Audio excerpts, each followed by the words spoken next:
Heho Pop gengs,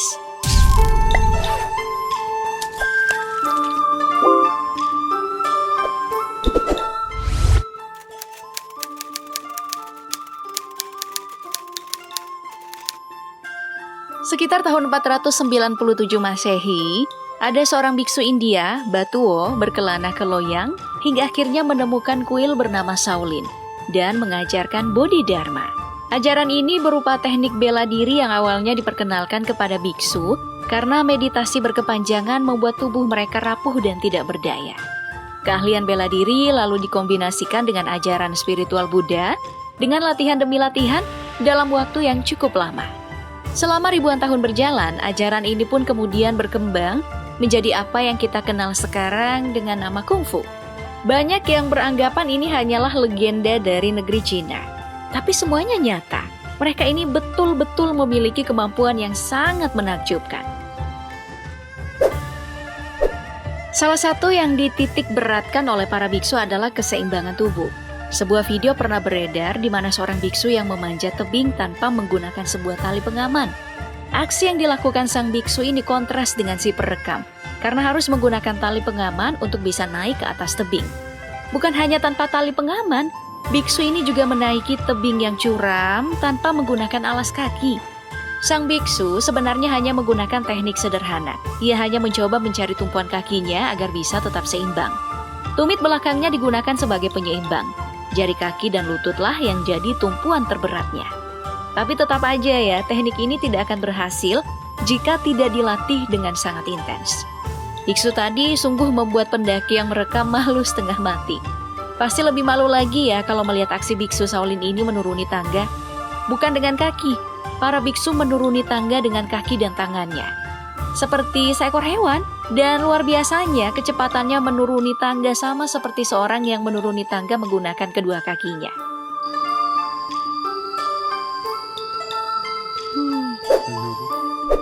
Bukan hanya membuktikan keseimbangan tubuhnya saat memanjat tebing, seorang biksu Shaolin juga bisa mempraktikkan keseimbangannya saat berlari di atas air.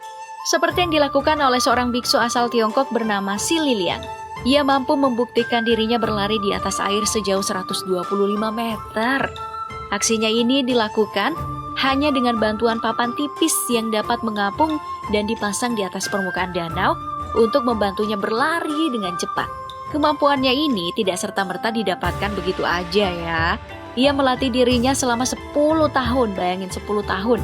Melatih pijakannya agar berat tubuhnya tetap stabil dan tidak membuatnya tenggelam. Aksi pertamanya ia hanya mampu berlari sejauh 15 meter saja.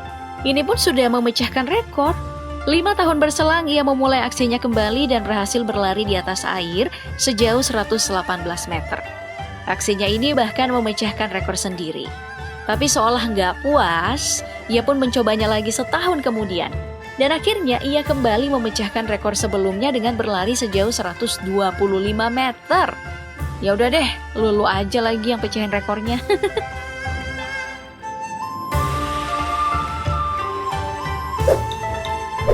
Kemampuan biksu ini mungkin terlihat tidak masuk akal ya. Membuat balon pecah yang dihalangi oleh kaca. Manusia biasa mungkin tidak bisa melakukannya, meski ia punya teori bagaimana itu terjadi.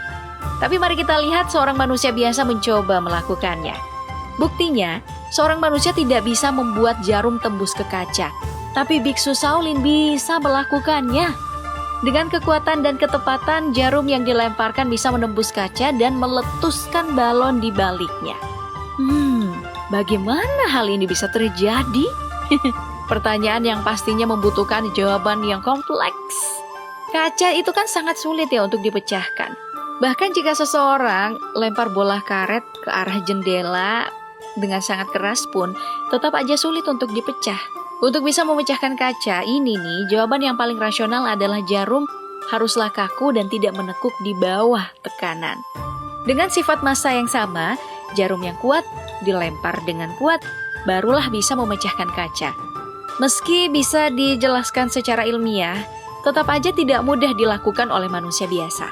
Ini hanya bisa dilakukan oleh orang yang memiliki kekuatan layaknya seorang biksu Shaolin.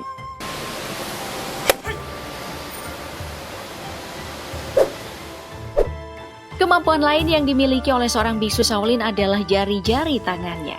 Mereka ini bisa melubangi sebuah kelapa dengan jari telunjuknya loh. Wah, lalu melakukan push up dengan jari telunjuk juga bisa. Atau bahkan kemampuan yang paling langka yaitu bertumpu hanya dengan satu jari aja. Bagaimana ya para biksu melakukannya?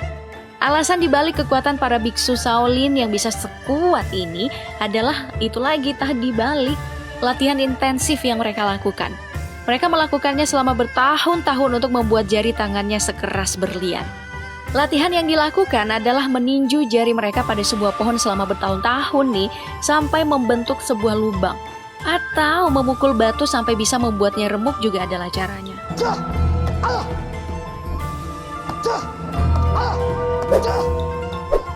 Yang mungkin paling sering kita saksikan dari para biksu Shaolin adalah kekuatan kepalanya. Cara mereka melakukannya didapat dengan membenturkan tengkorak kepalanya ke berbagai bahan. Biasanya sih dengan sekantong pasir, melakukan latihan memukul kepala dengan teman seperguruan, atau bertumpu dengan kepala di bawah dan kaki di atas. Setelah bertahun-tahun berlatih, tengkorak mereka ini akan berubah menjadi sangat keras. Biasanya mereka akan mulai mencobanya dengan memukulkan sebatang kayu pada bagian kepala sampai patah. Bukan kepalanya yang patah ya, kayunya yang patah. Lalu memecahkan batu bata atau mematahkan batang besi di atas kepalanya. Lebih jauh lagi, seorang biksu bahkan mampu mengebor kepalanya tanpa mengalami luka. Tidak setitik darah pun. Hanya meninggalkan bekas berwarna merah dari tancapan bor itu.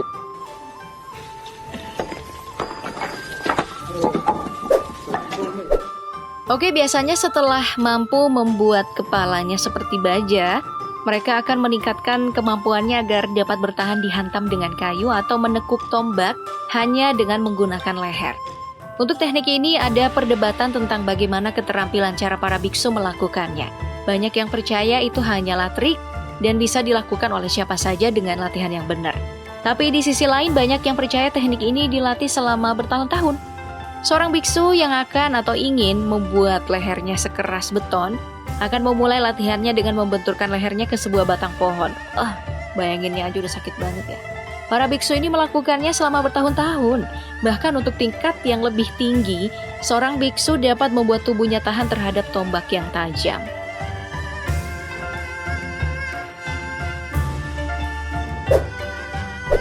Baik, salah satu teknik yang dikembangkan oleh biksu Shaolin adalah teknik Men dan Gong. Ini adalah teknik untuk melatih titik terlemah dari seorang biksu, yakni pada bagian selangkangannya. Mereka akan melatihnya dengan memukul-mukul selangkangannya mereka dengan sebuah benda berulang kali. Jika sudah tidak merasakan sakit, latihan pun dilanjutkan dengan dipukul, ditendang, atau bahkan diperlakukan dengan cara-cara ekstrim lainnya. Secara bertahap, tingkat stimulasi tersebut meningkat dan bagian yang paling rentan akan menjadi sekeras besi. Setelah bertahun-tahun latihan, seorang biksu bahkan dapat menarik beban berat tanpa rasa sakit loh. Wow! Menurut salah seorang biksu, ia melakukan teknik ini selama 10 tahun dan tidak semua orang diizinkan dengan melibatkan hantaman dengan bata, kepalan tangan, atau dengan batang pendobrak. Itu hanya dilakukan oleh anggota keluarga yang mewarisi dan menguasai teknik tersebut.